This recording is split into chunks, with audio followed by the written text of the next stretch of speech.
So today we're going to go over proper storage and cleaning of the cables for the EKG monitor. All right, so we have our cables here. You can see I put these away a little bit kind of wrong. You see how it's got all these extra twists in it.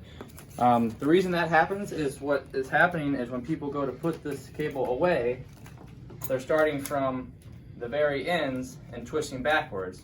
So when you do it like that, that's wrong because the twists are just getting worse as you reel it in there.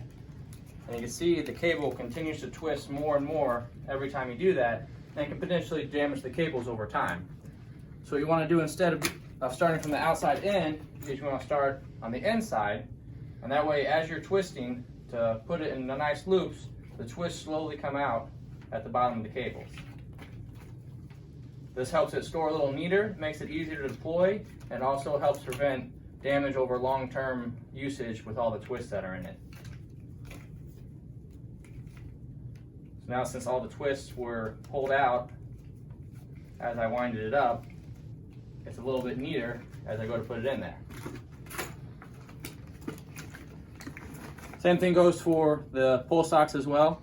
You know, the same thing can happen if you roll from the outside. You can see it starts to get all these extra twists in it.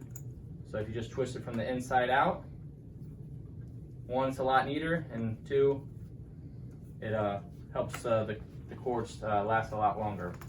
Last thing I want to talk about is cleanliness. After every call, you should be taking a sanding wipe and just starting from the bottom and going all the way out with it. These cords are touching our patients the entire time, so even when we're not dealing with the COVID-19, we should be doing this because you never know when a little blood from the IV is going to get on there, or just normal sweat and dirt from the patient.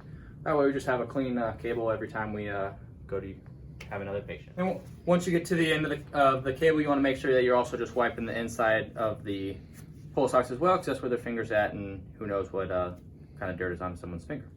And as far as the cables, you want to also go down each cable individually, wiping them down. These are going onto people's chests and arms, so there's definitely going to be a lot of sweat on there after every single call. Doing this also helps you get some of the twists and knots out of it for making it easier to store as well. You can see as I run down each one, there's less and less twists in it. Then with the proper storage of the 4 lead, like I said, you start down here at the base of the monitor. That way, as you're twisting it to make the nice loops, everything's spinning to get those twists in the cable out, so that it's being stored, 1, more neatly, and 2, more effectively for deployment, and 3, it's helping the long-term care of the cables so that they're not getting twists on the inside and it stores neatly. All right, so just to recap here at the end, make sure that you are storing, when you store the cables, that you're winding it from the monitor to the end to help get the twist out of it, and make sure that after every call you are wiping each cable down with the sanding wipe to ensure cleanliness for the next patient. Thanks for watching.